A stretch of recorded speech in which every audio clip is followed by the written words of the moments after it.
God challenges us, but how? Creation implies a vocative, through which God calls us and all creatures from nothing to existence. Redemption reveals our sin in relation to God's compassion and forgiveness. God reaches out to us by adopting created possibilities that we, humans, can experience, pay attention to, and take interests in. By way of the relation that is made possible through God's creating initiative, we can respond to God if we deal with relevant parts or aspects of creation in order to meet with God's challenging in it. Can we challenge God? That depends. Our challenge cannot have the form of a summoning demand, because it must always thank, revere, praise, adore God as creator and redemptor. Our response to God's challenge is more or less adequate insofar as our adoration allows us to also confide in God's love and generosity. In any case, we must avoid thinking of God as a rival or antagonist. Some modern and postmodern philosophers represent God as an antagonist against human freedom and selfhood, but that is an enormous mistake because God is infinite and therefore cannot be in competition with us. All competition presupposes that the competing parts are finite and limited. Infinity neither fits into any finite reality, nor into the totality of all finite realities. God is neither greater than nor identical with any finite reality, not even with the universe of all universes, because every universe has a horizon, which is a finite border of some gathering. Jesus, the Christ and Son or Word of God, is the pre-total, transcendent sacrament of the human totality of cosmos, nature, and humanity in all its history of cultures and religions. In Christ, God challenges all humans and offers his loving presence to them. If we receive this challenge in appropriate ways, our response fits God's challenge by receiving well or welcoming and corresponding to God's original vocative. The double vocative of God's creative addressing us and our vocative addressing God, made possible and real in Jesus, sets the initial and ultimate stance for our living thanks to, with, and toward God. All humans are somehow contained in Christ, and as such, presentifications of his mediation between God's blessings and our gratitude in faith, hope, and love. After these theses, some notes, remarks on philosophy. Before we can answer the question of how philosophers in their philosophical endeavors can speak about a challenge that reaches them from God or formulate a response of their own to such a challenge, I want to offer a very short sketch of a perspective and manner of speaking that in our modern and postmodern times still functions as a standard framework. It seems almost inevitable to me that such a sketch be only very approximate or even a caricature, but even that might be useful for explaining a different setup of philosophy which is more inclined to consider a possible challenge of God than the one that I will call here modern, because it seems to me that it functions as an ideal in the works of philosophers from Descartes and Locke to Hegel and those who follow their tradition. But first, I want to formulate two theses concerning the meaning of philosophy, as I will use this word in this paper. It is my long-standing conviction that the separation between philosophy and theology and the split between theology and spirituality are two big mistakes that have badly impoverished all the three domains I just mentioned: philosophy, theology, and spirituality. We must, in a radically new way, retrieve the old and radical union of philosophia as reflective exploration, examination, description, analysis, and synthetic understanding of all the existentially essential layers and elements that compose a fully unfolded human life, including its religious components and their integration. Although I did separate studies in philosophy and theology, I will begin with a succinct outline of that kind of philosophy with which I have become acquainted during my long-standing study of modern and postmodern authors from Descartes to Hegel, Nietzsche, Heidegger, and their 20th century heirs. On modern philosophy as Reconstruction. The modern type of philosophy can be evoked by the following characteristics. The philosopher is identified as an ego that thinks.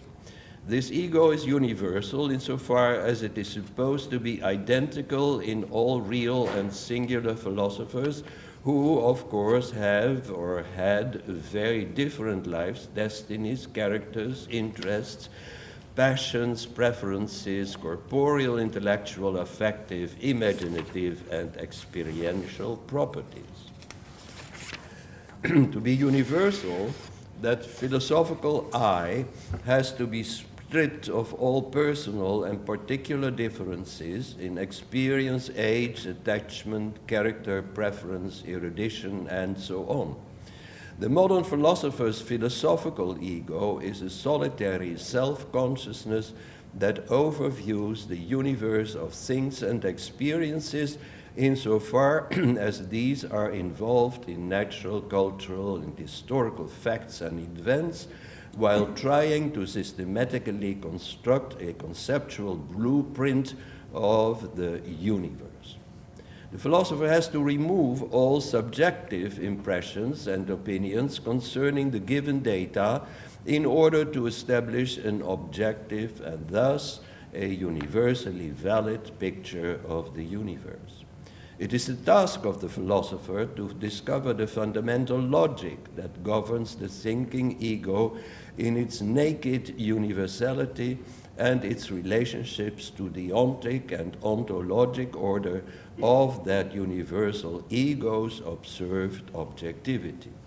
The ideal of the modern philosopher, clearly expressed in Spinoza's and Hegel's systems, lies in the conceptually provable constitution of the universe, which can be seen as the realization of an all-encompassing blueprint for creation. When the philosopher can convince the scientists that the sciences are subordinate parts or appendices to the true philosopher's dominating cogito, and when progress is also made in making what is well thought,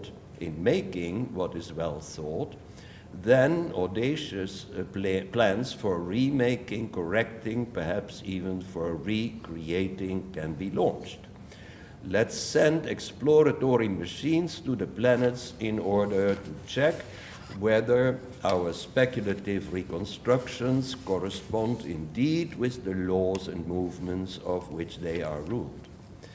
Hegel's Encyclopedia of the Philosophical Sciences is the expression of an enlightened philosopher who indeed tried to produce by means of objective experience and logical thought the essential plan of the universe insofar as we humans can observe and conceptually reconstruct it. When Hegel had finished his main book, he thought that he had discovered the secret of the natural and spiritual cosmos in the syllogistic structure of the spirit that unfolds itself in that cosmos. He even identified this universe with God and saw his encyclopedia as the intelligent and learned description of God's ontological substance, which differentiates itself in all its essential concretizations. But how did Hegel's philosophical ego, which existed in all egos, relate to the God who coincides with Hegel's totality, and which he also called the absolute. On the one hand, a solitary ego that, through a judicious combination of all-encompassing logic with unbiased experiences, can discover the truth of the entire universe, must see itself as a kind of God and recreator of the universe. Couldn't he apply to himself the first line of a Dutch sonnet that was famous when I was an adolescent? The line is, and very often quoted among our circles when we were in high school, "I am a God in the deepest of my thoughts." On the other hand, God cannot find a place in any universe because universes or totalities are as finite and as limited as all their components and connections. As Plato already knew, no play of finite beings, essences, or ideas, and no combination of universalia, particularizations, and individual concreta can yield any real God outside the gods of ancient Greek or the idols of modern mythology. Should we not return to Plato's insight that the universe of beings and their being is neither the last nor the first word, because the absolute, as condition of all conditions, is not definable, not an essence, and not a being, but instead the infinite beyond all totalities. If God is indeed the absolute, a non-finite beginning or arche, or condition of all conditions, then God can neither challenge us nor be God at all within the horizons of a universe whose stage director is too finite to introduce God's self into it. If we are challenged by God, God's presence must be perceived in some way within the horizon of our own domain. Since God is the first principle, primum principium, as Scotus said, it is God who challenges us before we can challenge God, if we can challenge God at all.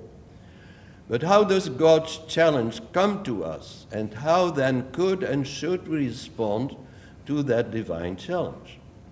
In the following meditation, I will begin by contrasting the standard scene of modern and most postmodern philosophy on the one hand, with a more pious or reverential setting on the other, in order to discover in which of the two the challenge of God can be heard with more understanding and more answered and more adequately answered than in the other set. My descriptions are simplifications, and instead of being completely fair to Descartes, Leibniz, Spinoza, Kant, Fichte, Schelling, Hobbes, Locke, or Hume, I will take, as I said, Hegel's Encyclopedia as my example. The sketch of modern philosophy that results from this simplification might have some caricatural aspects, but if that's the case, I ask you to forgive me, because otherwise I could not fathom what I wanted to say.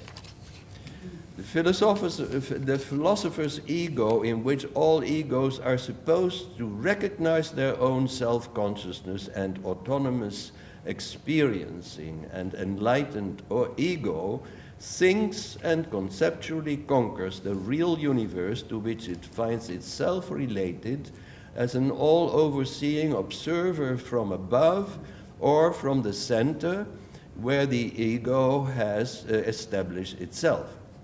Ego is alone, but it knows the experience and thinking of all other egos in a fundamentally equal way. All egos that think share the essential observations and ontological structures of the all-encompassing reality with one another. On the basis of their similar experiences and shared logic, philosophers are able to bracket their not universally valid biases in order to begin and end the adventure of their thinking with identical discoveries and conclusions.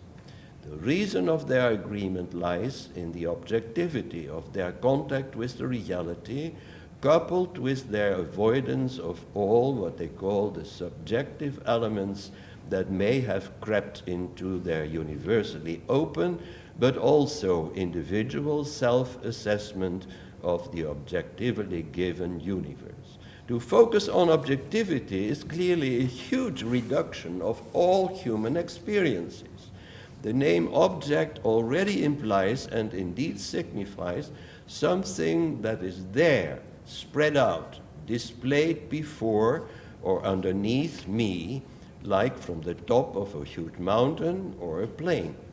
Distinct and separate insofar as I, through my senses, my imagination, my representations, my thinking and reflection, maintain a distance to the objectively given reality, for example, a dog, and modern philosophers talk a lot about things, a stone, or also some persons, a house, street, nation, culture, or also faith, someone's love or gratitude, each one's subjectivity, dreaming, yearning, and so on.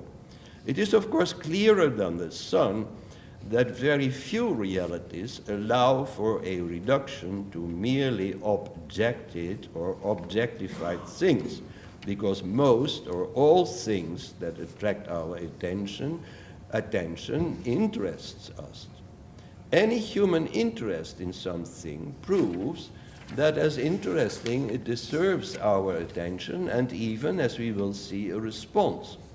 Such a thing is already part of and integrated into our own self-experience, and thus it is necessarily subjective or humanly meaningful.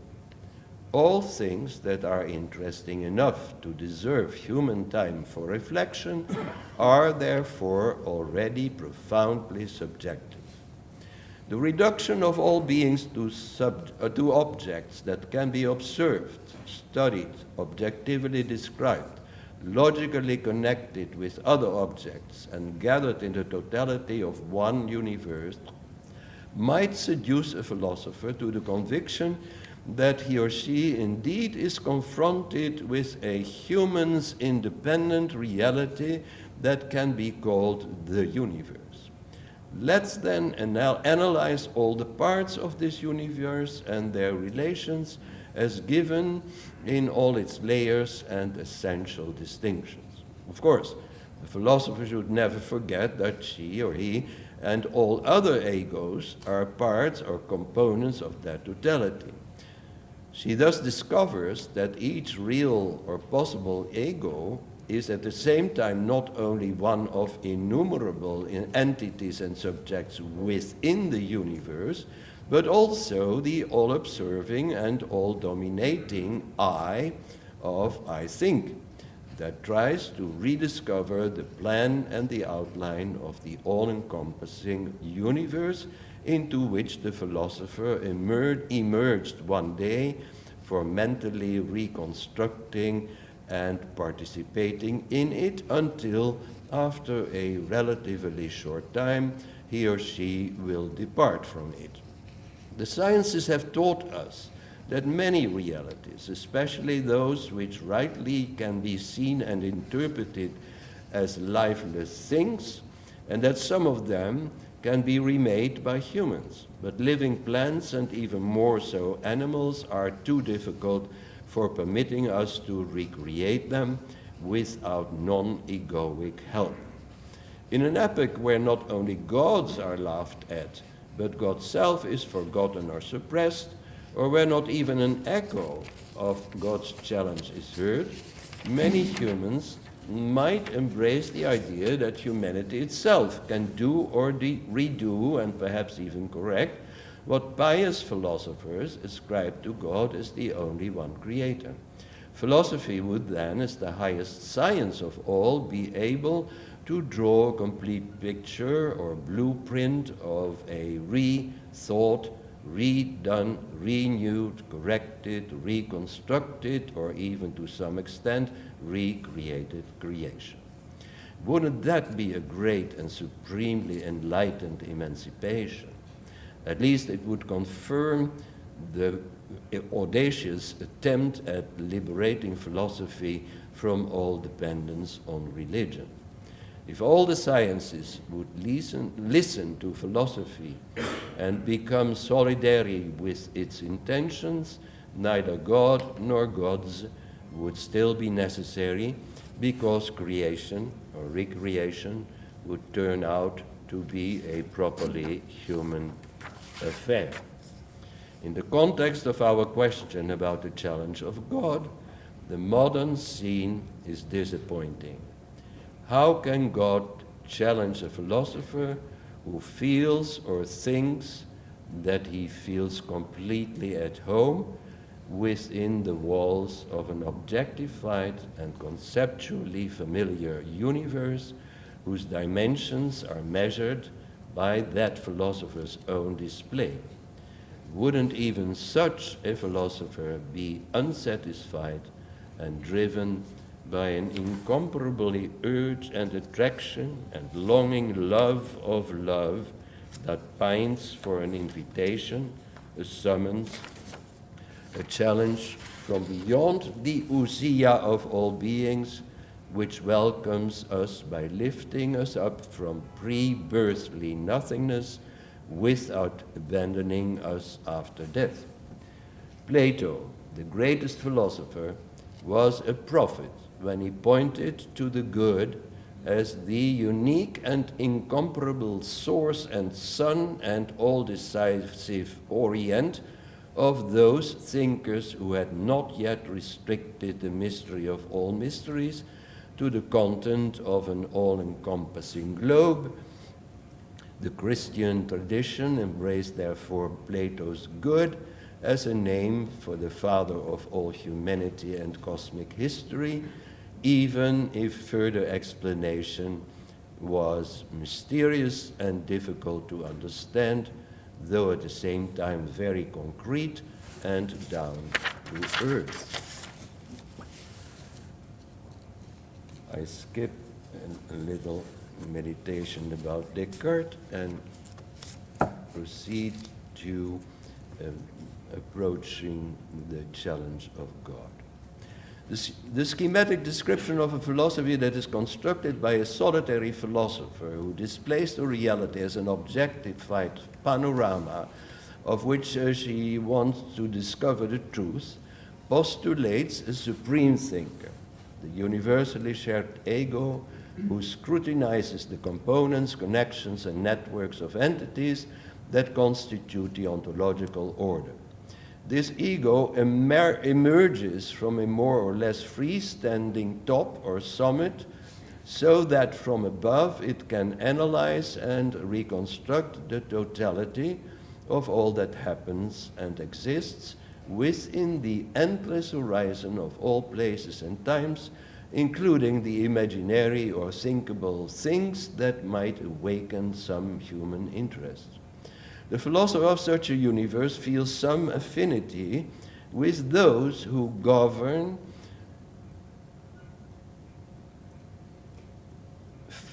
the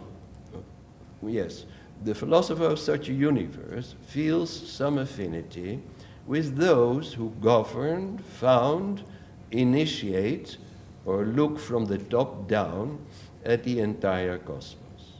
Thought and speculation, then, can create the illusion that the high and great observer is a kind of universal ruler, although he or she must share this privilege with all other philosophical egos who conquer or accept the same kind of enthronization at the highest top of it all. Modern history has shown, the solitary height of all such philosophers does not exclude their competition for the best, most complete, and original recreation of the universe in the conceptual atmosphere of reflection. Everyone wishes to be great, and if possible, the greatest among all, and even above all, by showing how the created universe should be comprehended according to its all-encompassing experiential and ontological order. However, can God's challenge be perceived or felt within the horizon of any universe? If God is the creator, which means that God has no place or time or being within the borders of the universe, or in other words, that God is infinite, not endless or without end, but radically absolute, uncaused, and unconditionally infinite, then it is obvious that God does not fit into the finite order of the finite conditions that constitute the finite totality of the finite allness that we must call the universe. And I think that from this follows that all essays at proving God's existence as pertaining to the universe are misguided, except those that reach out over the horizon. Within the type of philosophy I sketched, we cannot discover God as if God were contained within the horizon or substance or ghost or spirit of the all-embracing round and global universe. If we entrench ourselves within the universal enclosure, we will not be able to perceive, hear, or encounter a challenge through which God reveals God's own presence, because there is no opening or hole for it. By comprehending and pronouncing the words universe, totality, or all beings that compose the all, we leave God outside the horizon of our comprehension. Plato already saw or sensed that the good itself, whose name he chose as an inspiring but imperfect name, cannot be met within the allness of our truth about the essences, and their community in determinate forms of being within the limits of their all-permeating cohesion. To discover the true absolute or ultimate, which is also the absolute beginning or cause and condition, we must be capable of reaching out beyond all horizons by transcending all finite kinds of being on the way toward the unique beyond that creates, and in doing so, heeds and embraces all ousiai, or ideas, essences, definable thoughts, worlds, cosmoses, heavens, and whatever is only such or so. God does not, or even cannot, enter our universe as if God were part of it, even if many philosophers have tried to reach God by building ladders and itineraries to pass the borders of our finite, very restricted and mortal lives in order to meet with the good itself, because they hoped that its generous grace would signify some unexpected way that also could be demonstrated, or at least plausibly surmised, within philosophy. Most philosophers who have tried to discover and explore such ways of access, however, have proposed their conceptual proofs as confirmation of a faith or presumption that became an inherent part of their probed and tested lives, where it lands the admiring, adoring, gratefully enjoyed, and most proper outreach.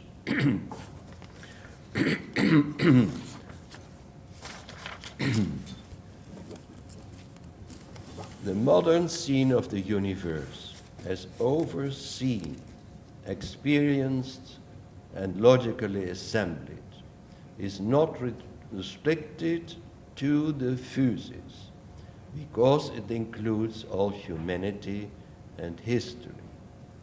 It is reconceived by the philosopher as the totality of which he or she, the philosophers all perceiving and reconceiving thinker as imaginative creator, is the egoic God.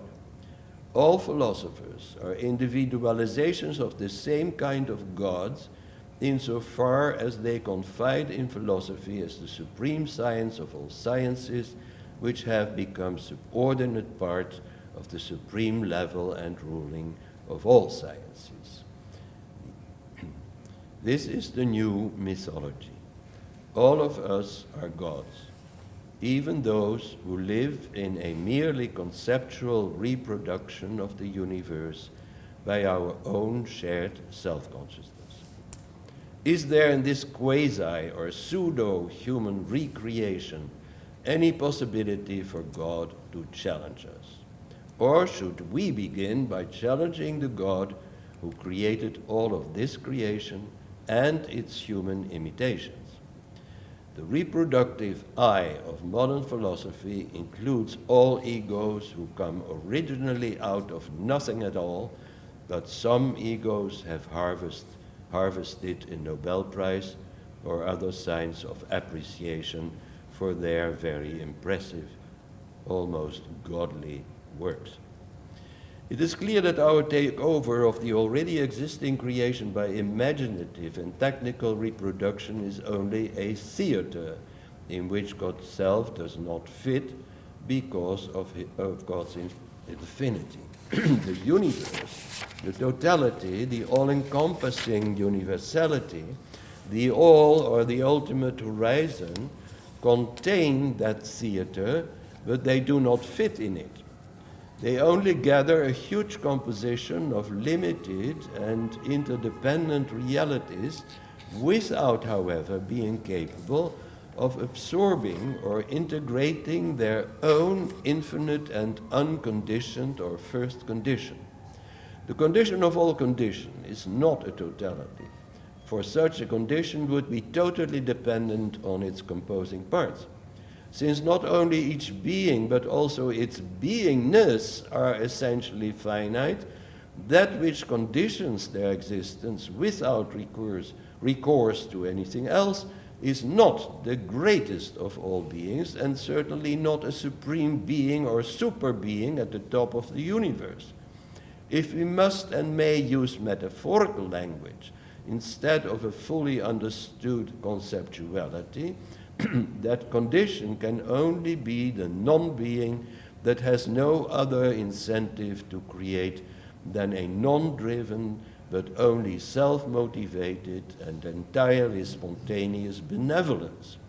But how can we reach God if we cannot even contact God by thinking, and even less by our attempts to produce some human caricature of God's universal sovereignty over all creation and history? While musing on the preparation for this talk, I was struck by a short passage of Luke's Gospel, according to which the disciples of Jesus on a certain day, shortly after Jesus' apotheosis in the company of Moses and Elijah, were quarreling about the question of who was the greatest among them. Jesus challenges the wills of his disciples who want to be great, megas, and even the greatest, meizon, of all. While rereading the text, it struck me that Jesus' critique could also be applied to philosophers who at the same time would like to follow Jesus and to become respectable among, or even the best of all philosophers. Shouldn't such philosophers also learn how to adopt or accept a different perspective and adjust to another orientation than the one that fascinates people by holding out hopes of obtaining height, prestige, greatness, and recognition, by bringing all things and thoughts together in one all-encompassing whole, under the supervision of their own exclusive, shared or contentious human ego.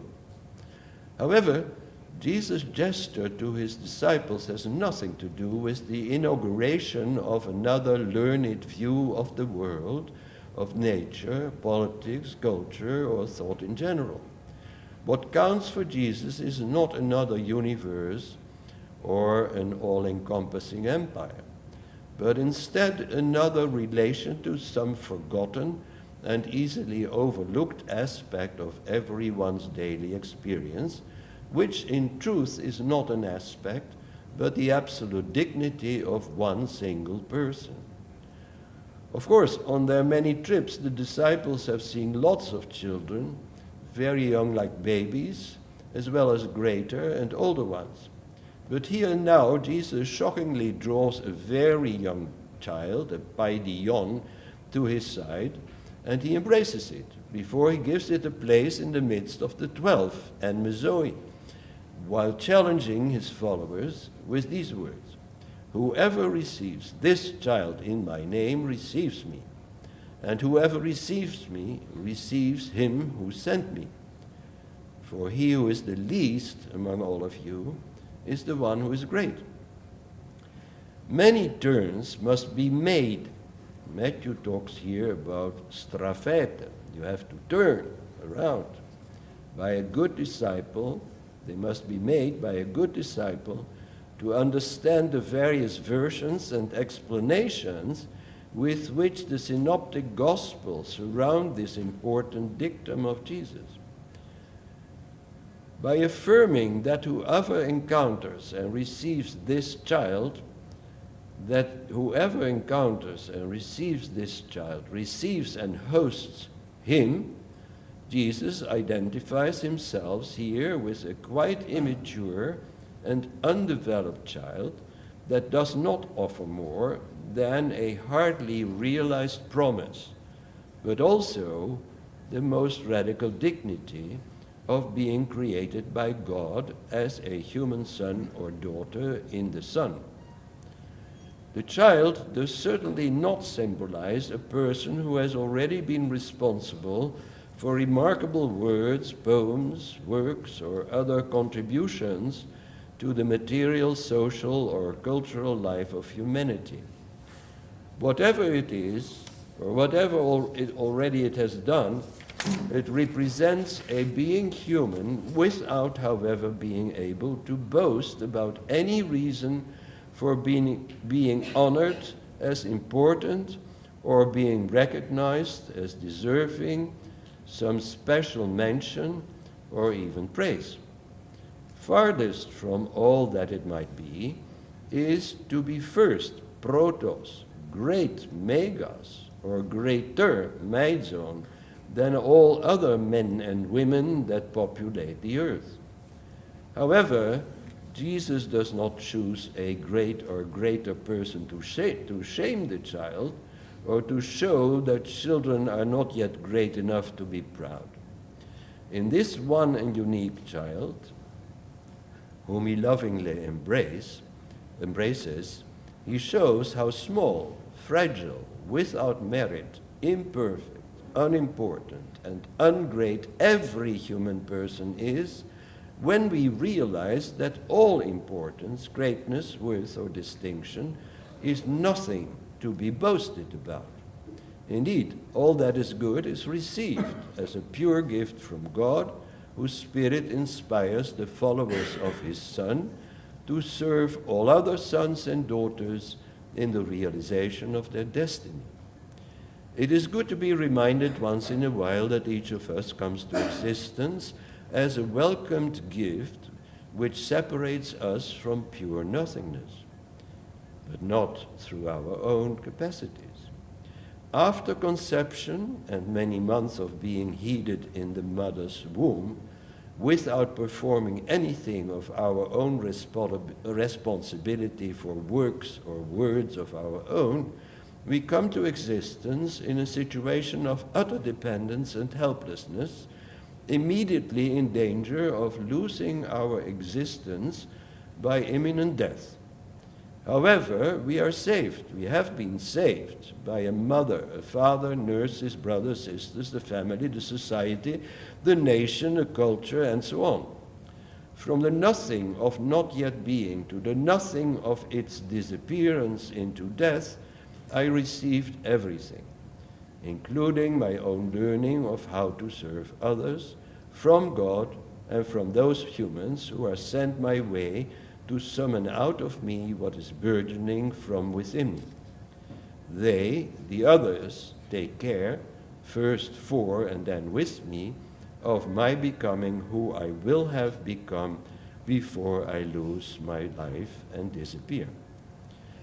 Instead of encouraging his disciples to measure the value of their own self while comparing it with the work and worth of others, Jesus warns them against falling in love with the greatness that rules most kingdoms and their princes. As Basileia of heaven, the kingdom of God is immune against political, scientific, cultural, economic, philosophical, and even theological grandstanding. The basic condition for entering Jesus' realm is to receive and responsibly accept the challenges of God's visitation in the Spirit of Christ. No unimportant but always needy person should be ignored or avoided in order to accomplish some superior or greater business. The members of Jesus' Basileia are great because this kingdom is heavenly, worthy to replace even the most magnificent display of works and performances of art and technique or splendid thought. Sorry. Welcome to you, my little friend, in your singular destiny that does not have to be declared or evaluated before you have earned your divine right to live and thrive. To show that the anonymous child in the midst of Jesus' circle represents all humans in their original nothingness, from which they, thanks to God, emerge through creation, Jesus performs what he teaches, especially on the last evening before his death. Hospitality begins by washing the dirt from your guests' busy feet. But, as we have learned, it might also lead to torture and being hanged. It is therefore not wholly unexpected that the synoptic Gospels have associated our quote from Luke with the command that the disciples should desire to become as small and low as kneeling servants, instead of rising up as great contenders from the lowest level to the highest one.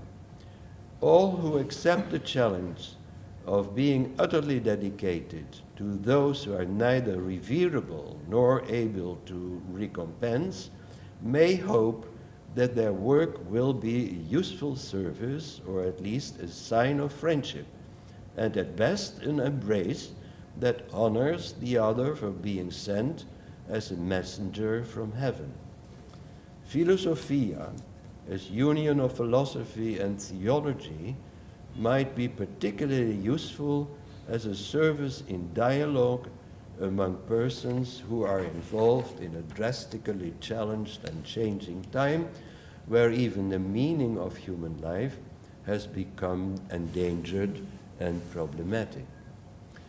By urging the disciples to face the poorest of all interlocutors, who cannot add anything to their greatness in career, power, wealth, science, or fame, Jesus gives his followers a new destination, instead of constantly looking down upon and speaking incessantly about the structures of humanity or those of the universe and its history. He proclaims, accept those who, instead of rewarding you, demand your full dedication to their most sacred needs. The challenge of God strikes us here. Instead of the language of an excelling objectivity, God's own vocative takes over. but a vocative demands and is always followed by a response, even if the challenged person resists or rejects the call, because that is then the response. The summoning word of God jumps out of the eyes, the mouth, and the hands of the most unlearned child, and it cannot be left unanswered. In the Son, who is the Word of God itself, God's self elicits my aptitude to dialogue. If before being absorbed by my own dear self and its busy thoughts, I receive, accept, and welcome the ones who need but cannot help me, I have already been encountered by the living Word, and in the Word I have been touched, called, and invited by the one who speaks from the origin of God's Word to me. But then I have already been called to participation in a multi-layered dialogue through which any neighbor visits me in the name of Jesus and the Spirit of God's Word. Thank you.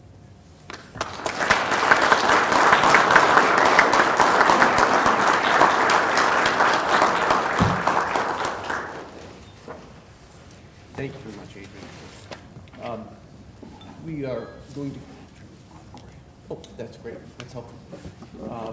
We are going to hear from our respondent this morning, and responding to Dr. Peperzak is David Tracy, the Andrew Thomas Greeley and Grace McNichols Greeley Distinguished Service Professor Emeritus of Catholic Studies and Professor of Theology and Philosophy of Religions at the University of Chicago, retiring in 2006. Professor Tracy, as probably you all know, is likewise a prolific author who has written on such topics as Lonergan, pluralism in theology, and hermeneutics. It is not a very well-kept secret that he's currently working on a book on God. Please join me in welcoming Professor Tracy. Thank you.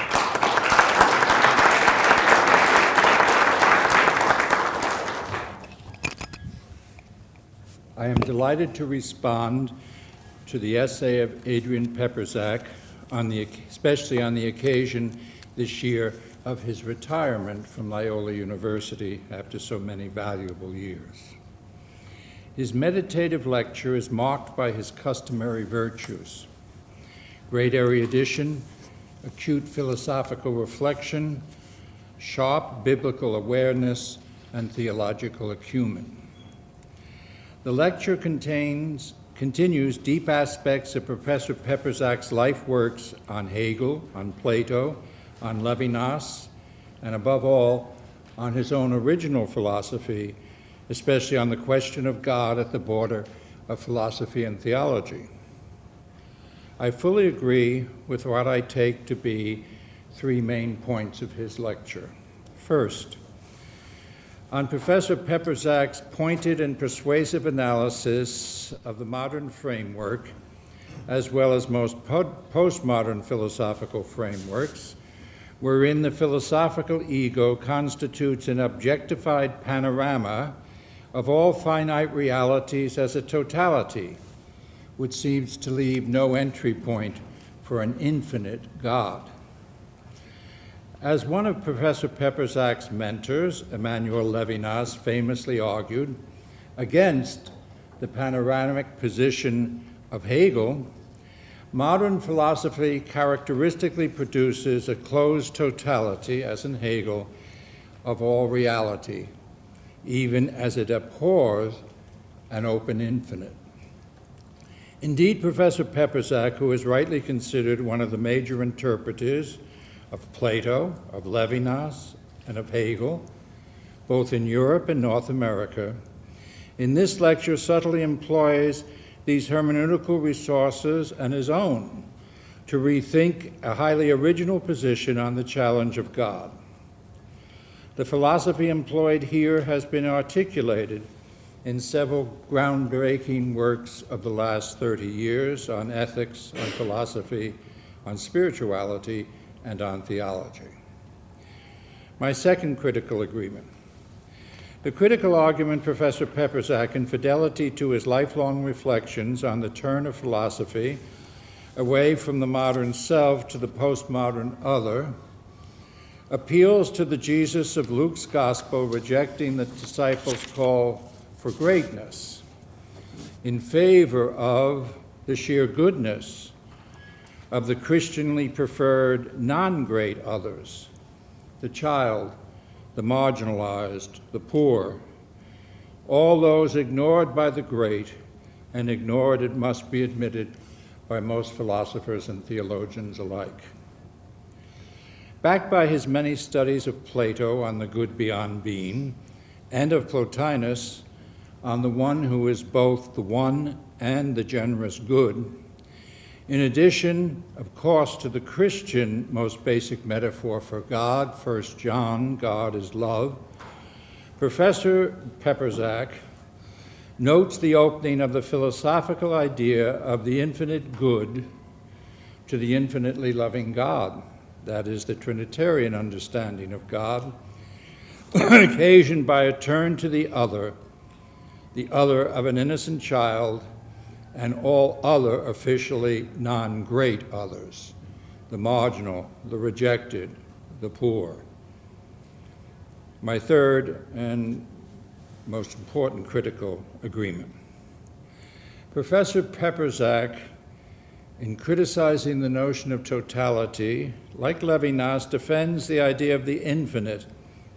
Here, beyond Levinas, in Peperzak's own thought, as a primary idea for naming God rightly. Since my own work for the last 10 years or so has also focused on naming God first as infinite, I will, in the brief time available, merely recall to you some historical thinkers, philosophers, and theologians who share Peperzak's and my affirmation of naming God as infinite. The different, sometimes contradictory understandings of the infinite in our intellectual histories, there are many books on this, demonstrate that the idea of the infinite should return in critical attention of contemporary efforts to name God.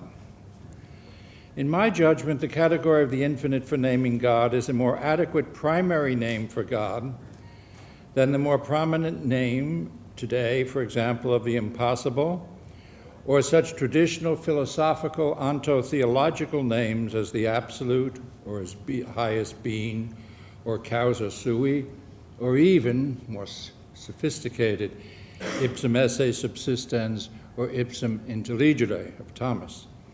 Moreover, the categories the infinite and the impossible are not in fact contradictory categories, but in fact can be complementary if the category of the infinite God is allowed to clarify how the impossible God is possible as the infinite God, just as in the tradition earlier, the category of the infinite God in Gregory of Nyssa clarified why God is also rightly named the incomprehensible God, 2 centuries later after Gregory in Dionysius the Areopagite and the whole apophatic tradition on God as incomprehensible.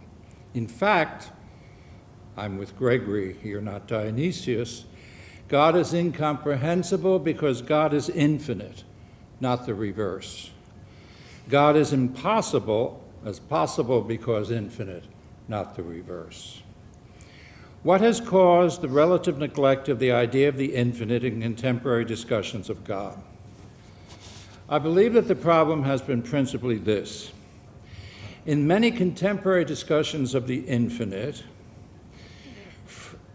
there is a widespread confusion, in fact, between two notions of the infinite that were first noted by Aristotle in the Metaphysics and the Physics.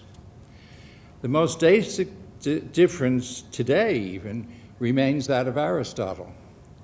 The difference between a quantitative infinite, the infinite of space, time, number, of science and mathematics, or in post-counter modern mathematics, quantitative infinities in the plural, and what Aristotle named the actual infinite. That is, a metaphysical infinite which Professor Peperzak lucidly calls the absolute unconditioned, his reflections on the unconditioned infinite, which is the source of all finitude.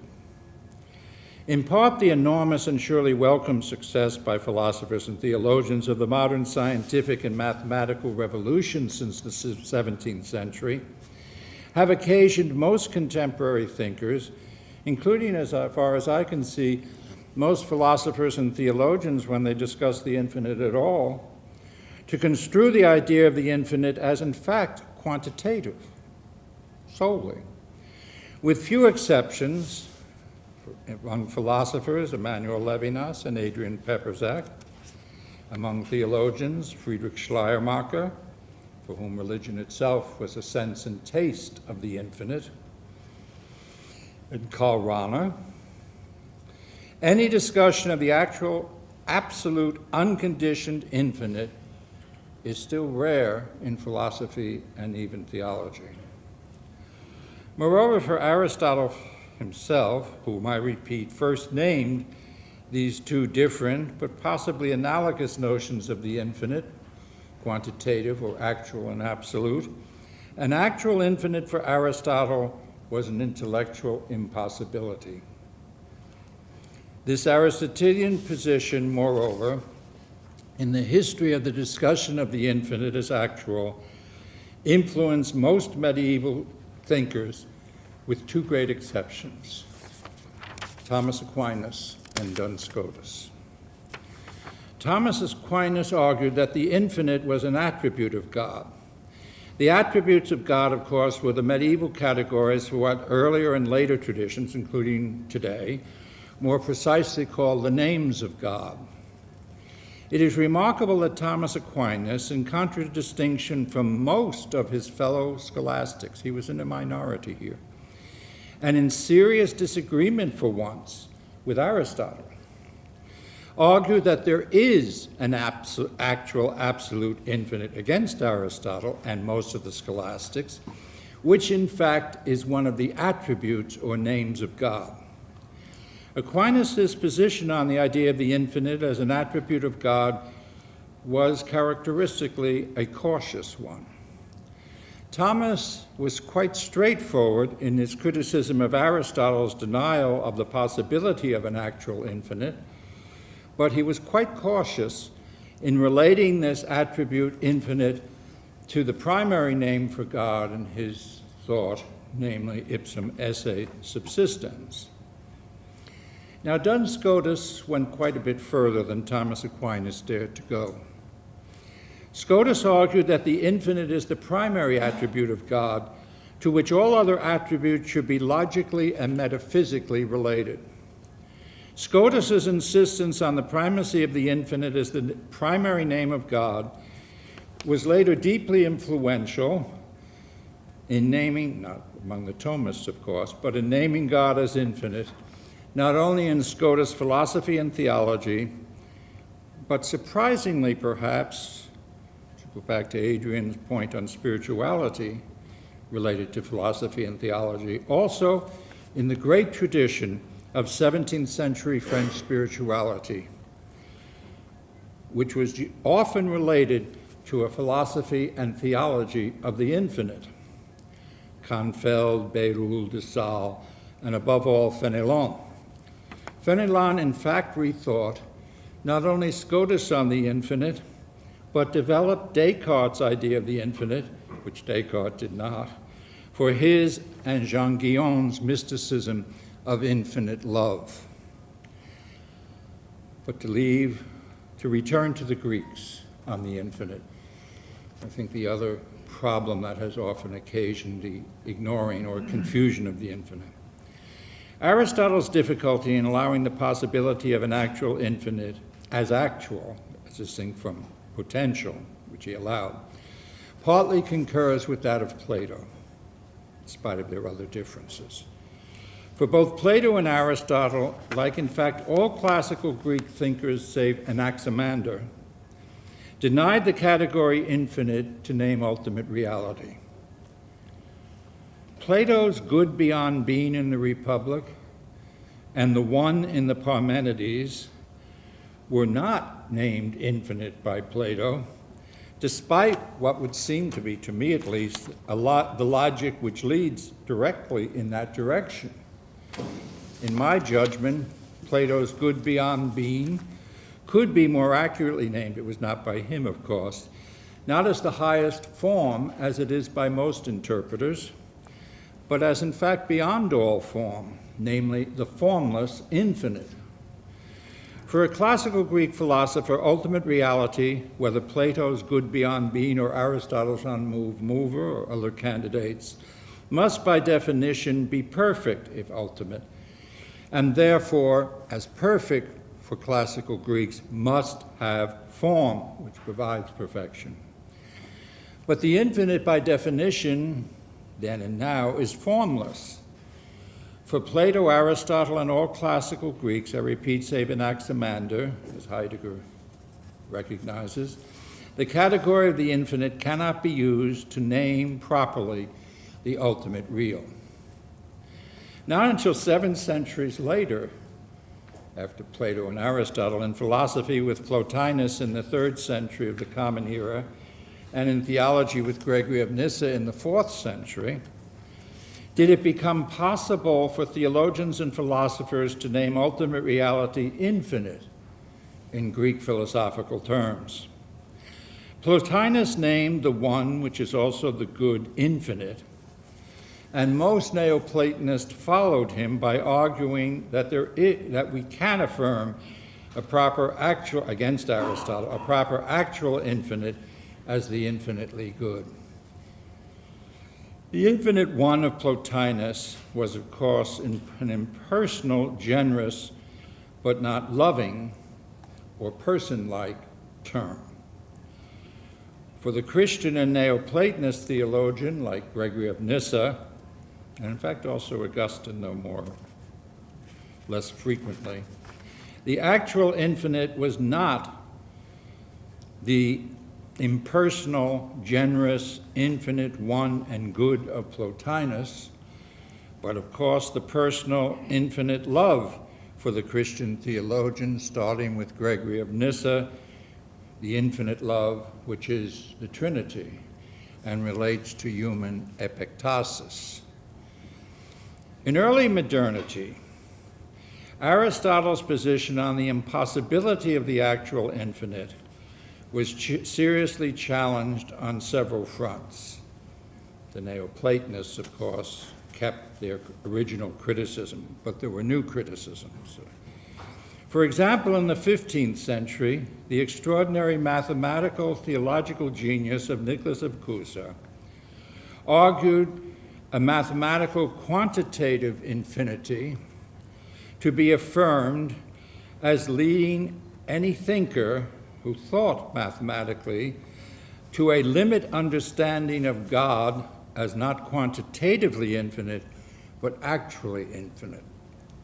In the 16th century, that amazing polymath Giordano Bruno, a highly original thinker who was influenced by both Cusanus and Copernicus, was the first philosopher, to my knowledge, to maintain that the universe itself is infinite and that God's infinity is somehow one with the infinite universe. Whether his position was pantheism or panentheism is debatable, but it was certainly not traditional theism. The early modern breakthrough on the importance of the idea of the infinite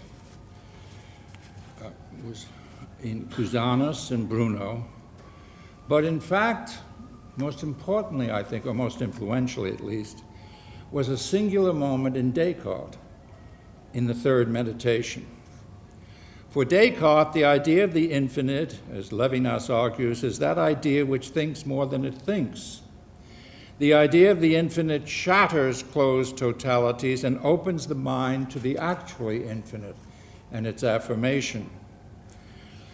To cite this admittedly unique moment in Descartes' otherwise completely modern framework in epistemology, so well analyzed by Professor Peperzak in the part he didn't read, but I had read, is not to deny that Descartes never really developed this breakthrough idea in the third meditation of the idea of the infinite any further in his other work. In fact, even by the fifth meditation, Descartes seemed to retreat from naming God as infinite, to name God, among other names, as importantly as causa sui, cause of itself, a name which, as Heidegger rightly argued, is the ultimate onto-theological name for God, unfortunately. At the same time, Descartes, aware of Bruno's position of an infinite universe as somehow one with an infinite God, insisted against Bruno and with Cusanus that only God is infinite. The universe, for Descartes, is indefinite, not infinite. Although Bruno's judgment that the universe is infinite, in fact, dominated scientific thought for centuries, it has since been rejected by most physicists and cosmologists because of relativity and quantum theory. In a similar manner, contemporary mathematical notions of plural infinities, fascinating, are, as its founder of set theory, Georg Cantor, insisted, plural mathematical infinities that may somehow, Cantor thought, be related to the actual infinite, synonymous with God. So Cantor in his later years argued, probably unsuccessfully, but interestingly, the ever-expanding universe is, as Descartes and Cusanus argued against Bruno, not infinite, but indefinite, ever-expanding. Only God, as source, sustainer, and end of the universe and all reality, including human beings, is actually, absolutely, unconditionally infinite. Now, my all too brief account, recalling to your critical attention certain important moments in the very complex and controverted history of Western thinking on the infinite, from the Greeks to the medievals to early modernity to today. Both the quantitative infinite of mathematics and science and the actual absolute unconditioned infinite of some metaphysics and theology may, I hope, suggest the following thought, concluding thought, that philosophical, theological, and I agree with Professor Peperzak here too, and spiritual reflection, as in the 17th century, like those thinkers I cite above, that back Professor Peperzak's reflections on the challenge of God related to the idea of the infinite and against totality, is a major idea that any serious thinker concerned with naming God today should be willing to address. Thank you.